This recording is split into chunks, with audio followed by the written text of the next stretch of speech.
Palavra da Verdade, a exposição bíblica com Hernandes Dias Lopes. É um privilégio poder partilhar com você nesta noite a preciosa Palavra de Deus. E eu convido você para abrir comigo a sua Bíblia na carta de Tiago, capítulo 3, e nós vamos ler do verso 1 ao verso 12. Tiago, capítulo 3, versos de 1 a 12. Depois que nós terminarmos a leitura, eu peço que você continue com a sua Bíblia aberta, porque é muito importante você acompanhar comigo a exposição desta passagem. Tiago diz assim: meus irmãos, não vos torneis muitos de vós mestres, sabendo que havemos de receber maior juízo, porque todos tropeçamos em muitas coisas. Se alguém não tropeça no falar, é perfeito varão, capaz de refrear também todo o corpo. Ora, se pomos freios na boca dos cavalos para nos obedecerem, também lhes dirigimos o corpo inteiro. Observai igualmente os navios que, sendo tão grandes e batidos de rijos ventos, por um pequeníssimo leme são dirigidos, para onde queira o impulso do timoneiro. Assim também a língua, pequeno órgão, se gaba de grandes coisas. Vede como uma fagulha põe em brasas tão grande selva. Ora, a língua é fogo, é mundo de iniquidade. A língua está situada entre os membros do nosso corpo e contamina o corpo inteiro. E não só põe em chamas toda a carreira da existência humana, como também é posta ela mesma em chamas pelo inferno.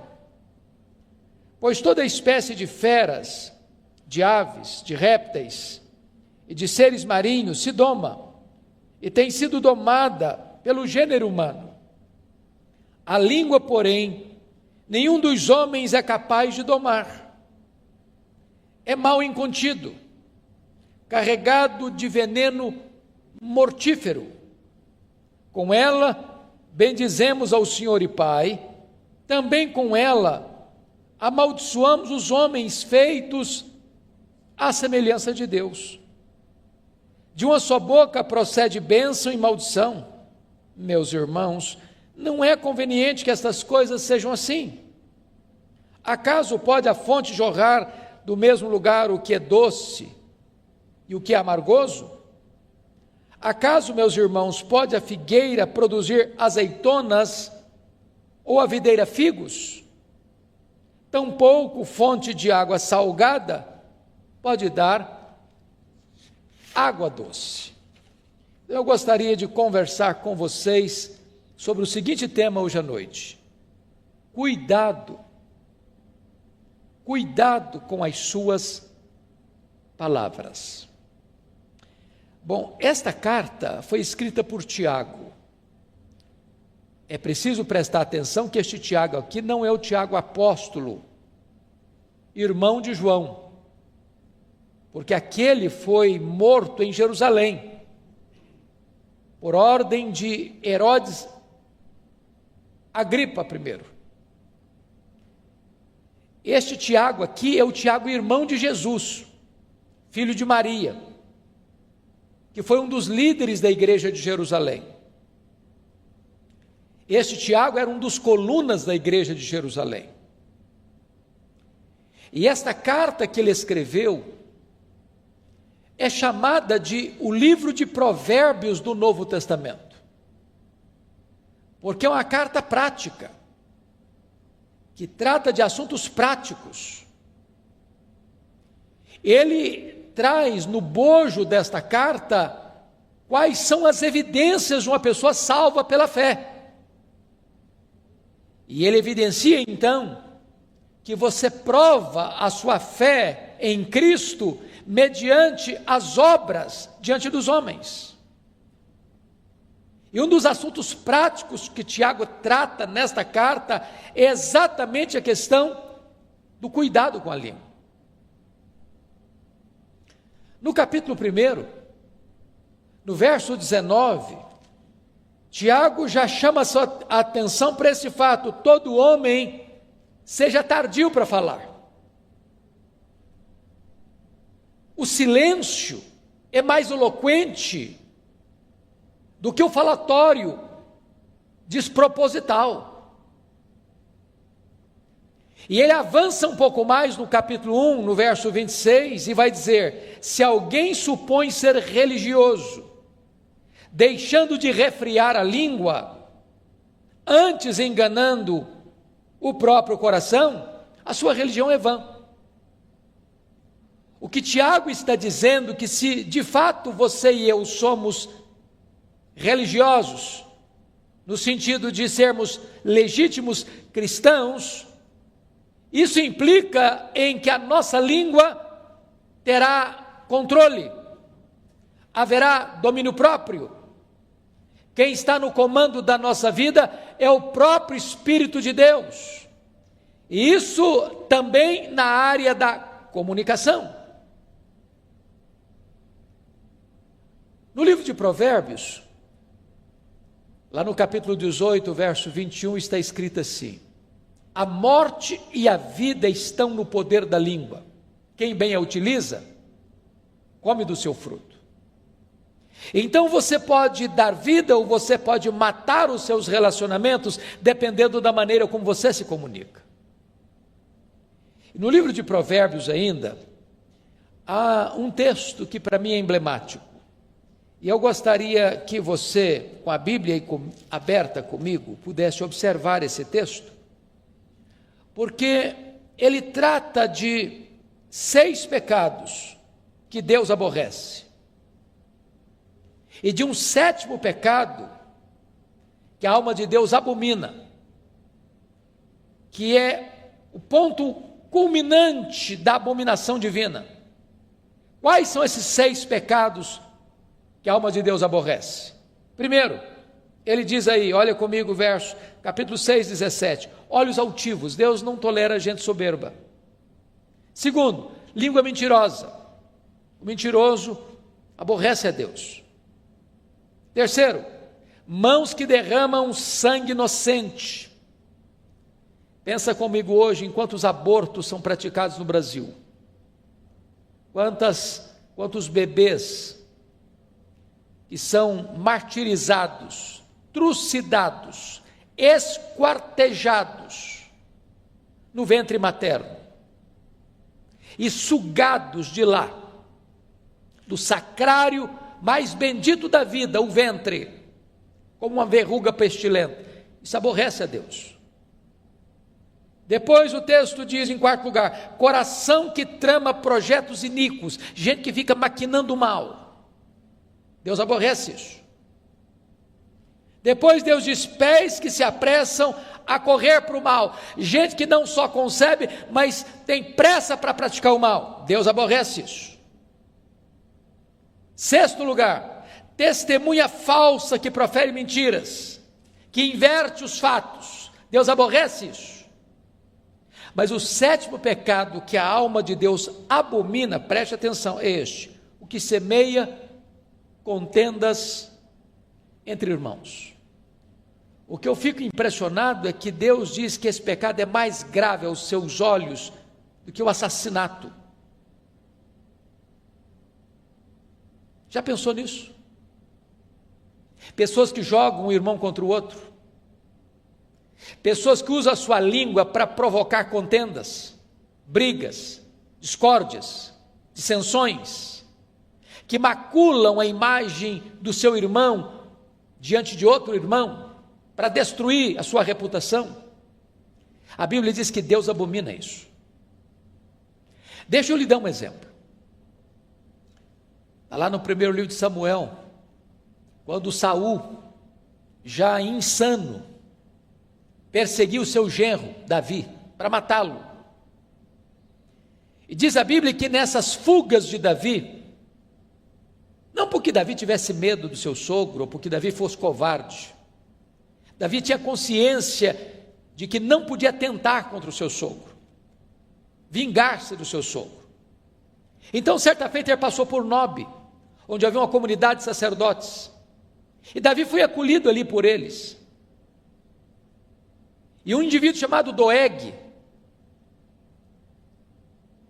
deu um relatório tendencioso, malicioso, maledicente a Saul. E Saul se enche de fúria e vai a Nob e mata 85 sacerdotes. Mata homens, crianças, uma chacina, um derramamento de sangue, porque alguém maldoso joga uma pessoa contra outra e cria um cenário terrível de conspiração que leva à morte de muitos inocentes. A língua é perigosíssima. Então, cuidado com a sua língua, cuidado com as suas palavras. Voltando ao texto que lemos para expô-lo, abra comigo então, lá em Tiago 3.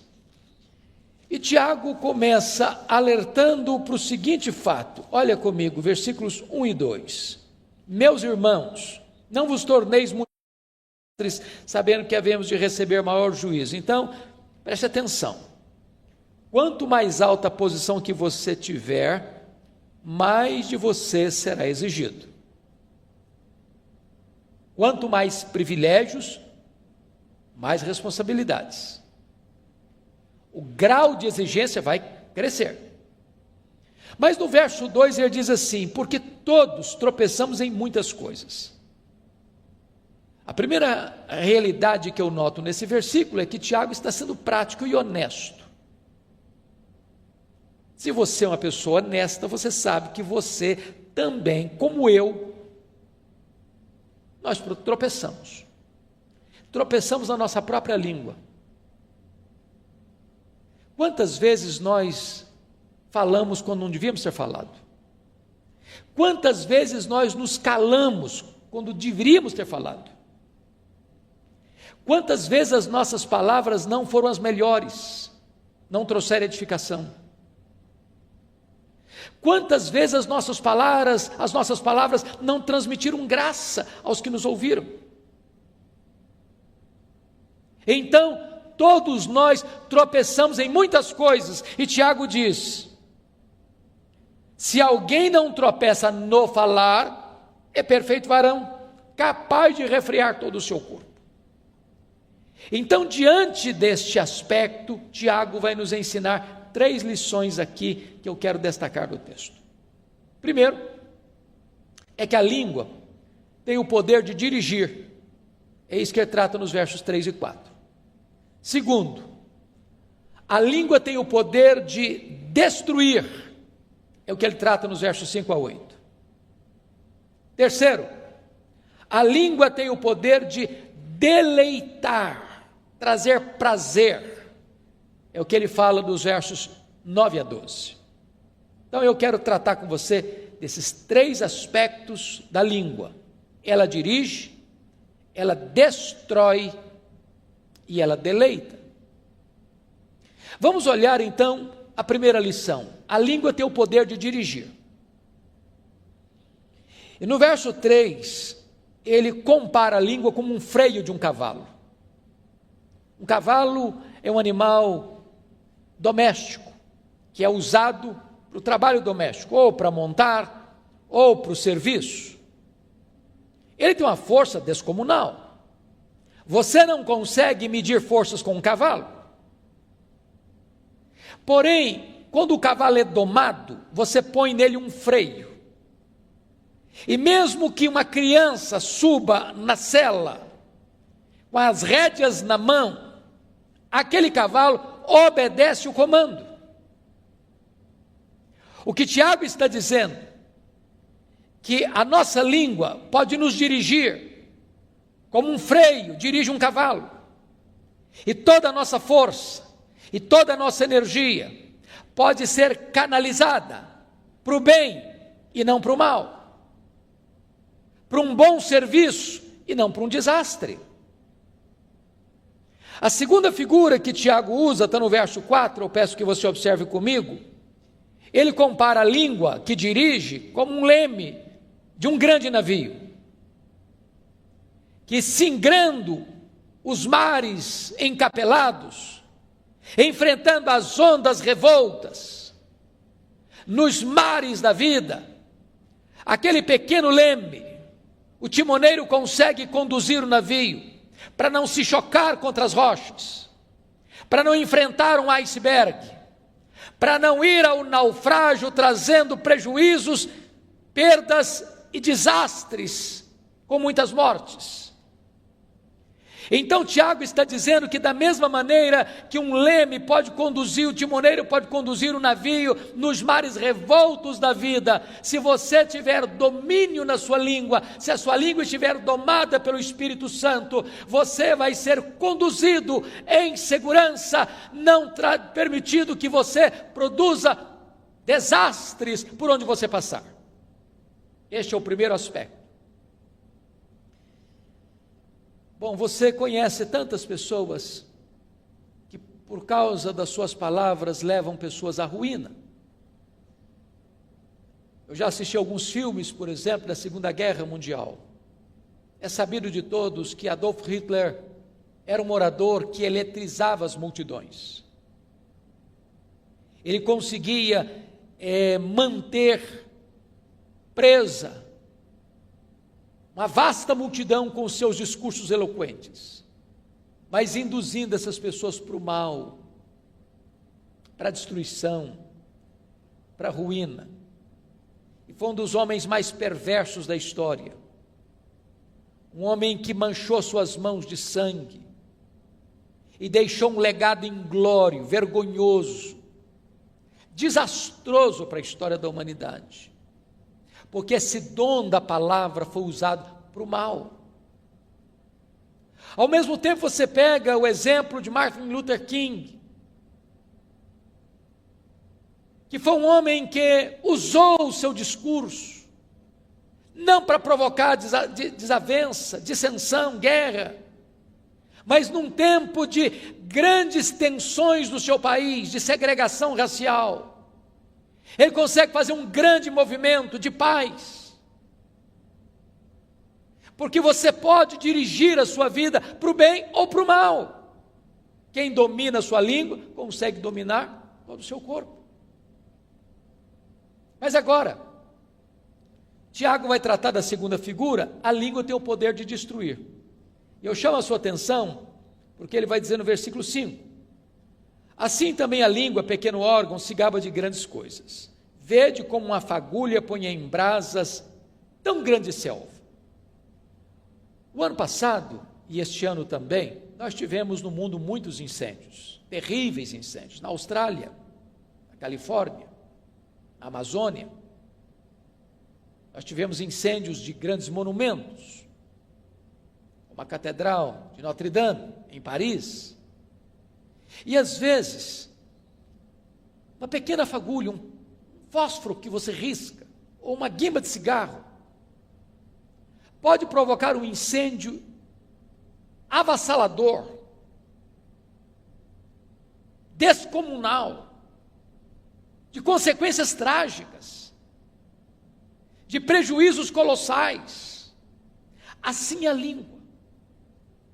Um comentário maledicente, sobretudo em épocas de fake news, de redes sociais, onde se mina a reputação das pessoas, se espalha mentiras acerca das pessoas, se induz as pessoas a formarem uma opinião errada acerca de outras pessoas. E esta pequena fagulha vai provocando incêndio, e vai alastrando esse incêndio, e vai destruindo pessoas, e vai arruinando reputações, vai tendo assassinato de reputações. Então cuidado com a sua língua, não promova mentira, não promova maledicência, não coloque as suas mãos para espalhar mentiras e fake news. Cuidado com a sua língua. Olha comigo o versículo 6. Ora, a língua é fogo, é mundo de iniquidade. A língua está situada entre os membros do nosso corpo e contamina o corpo inteiro. E não só põe em chamas toda a carreira da existência humana, como também é posta ela mesma em chamas pelo inferno. Em outras palavras, aqueles que permanecem nos pecados da língua e não se arrependem deles, estes não herdarão o reino de Deus e sofrerão penalidade eterna nas chamas que não se apagam do inferno. Isso não é coisa pequena. Não é coisa pequena. Nós já falamos aqui à luz de Provérbios 6, que este é o pecado que a alma de Deus abomina. Mas deixa eu dizer algo para você ainda. Além da língua ser perigosa, porque é como um fogo destruidor, agora veja comigo no verso 7, que Tiago vai dizer que a língua também é indomável. Pois toda espécie de feras, de aves, de répteis e de seres marinhos se doma e tem sido domada pelo gênero humano. Então, as aves, os animais da terra e os peixes do mar, os voláteis, os anfíbios, os peixes e os animais que rastejam pela terra, todos podem ser domados, todos, e domados pelo homem. Agora olha comigo, por gentileza, o verso 8. A língua, porém, nenhum dos homens é capaz de domar. E Tiago prossegue, é mal incontido. É mal incontido. Eu não sei quanto a você, mas eu reconheço tantas vezes a minha insensatez. E às vezes eu fico com vergonha de mim mesmo. Porque às vezes eu falo que eu deveria ter vergonha de ter falado. Às vezes falo na hora mais inoportuna. Às vezes eu falo com as emoções exaltadas, e a Bíblia diz que isso provoca ira. Às vezes eu contribuo para que as pessoas sejam mal faladas, ou me omitindo, ou contribuindo para isso. E eu preciso admitir, à luz do diagnóstico do texto bíblico, que de fato a língua é um mal incontido, e uma fera enjaulada atrás dos nossos dentes, que até hoje não conseguiu ser domada.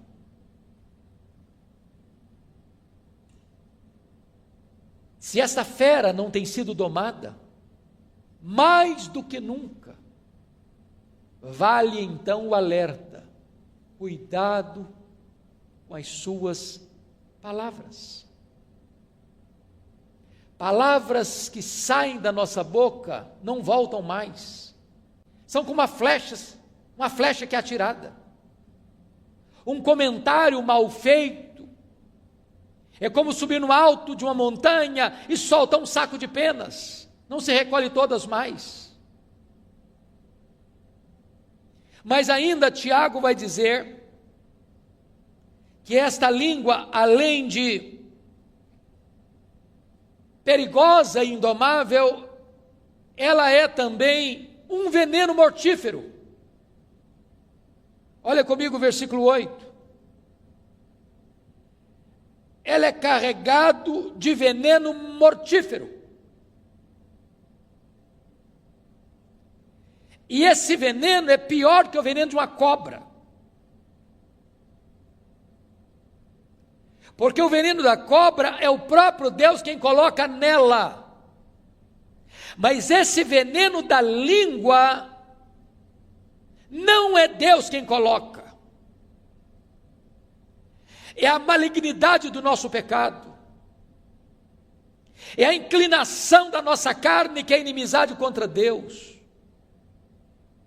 E quantas vezes esse veneno letal, mortífero, tem sido a causa de tantas desavenças, de tantas separações, de tantos divórcios, de tantas famílias divididas, de tantas igrejas em conflitos, de tantos relacionamentos desfeitos, de tantas inimizades estabelecidas, de tantas guerras promovidas, de tanto derramamento de sangue. Cuidado com as suas palavras. Mas Tiago avança um pouco mais para nos informar algo tremendo nesse texto. É que a língua também é incoerente. Incoerente. É o que vai dizer dos versos 9 a 12. No verso 9 ele diz: com ela bendizemos ao Senhor e Pai, também com ela amaldiçoamos os homens feitos à imagem e semelhança de Deus. Meus irmãos, quantas vezes você acaba de sair de um culto devocional, onde você cantou hinos, fez orações, proclamou a palavra de Deus, e às vezes até mesmo dentro do pátio da igreja, após o serviço sagrado, a conversa muda, o assunto muda, um irmão fala mal do outro, um irmão critica o outro, um irmão joga o irmão contra o outro, ao mesmo tempo que com esta língua eu louvei a Deus, com a mesma língua, e daqui a pouquinho eu já estou falando mal do meu irmão que foi feito à imagem e semelhança de Deus. Que incoerência! E Tiago então vai fechar, e eu termino também, com mais duas figuras. No verso 11, ele vai dizer que a língua é como uma fonte. Acaso pode a fonte jorrar do mesmo lugar o que é doce, o que é amargo? E depois a última figura que ele usa é a figura do fruto, no verso 12. Acaso, meus irmãos, pode a figueira produzir azeitonas, ou a videira figos? Olha que coisa interessante. Você já viu isso? Você já foi numa fonte? Você vai lá hoje, a água é doce. Aí você volta no outro dia, a água está salobra. Aí você volta no terceiro dia e ficou doce de novo. Você volta no quarto dia, está salgado. Não existe isso. Ou a fonte é salobra, ou é água doce, ou é água boa, ou é água ruim. Você já parou para perceber na linguagem dele aqui? Você já viu, por exemplo, um pé de figo produzir azeitona? Ou você já viu uma videira que tem que produzir uva, produzir figo? Você nunca viu isso? Não tem essa incoerência no mundo vegetal? E Tiago diz, mas esta incoerência está em nós. Por isso ele termina assim: tampouco, acaso, meus irmãos, pode a figueira produzir frutos azeitonas, figos? Tampouco fonte de água salgada pode dar água doce. E ele conclui na sua palavra preciosa, no verso 10, de uma só boca procede bênção e maldição. Meus irmãos, não é conveniente que essas coisas sejam assim.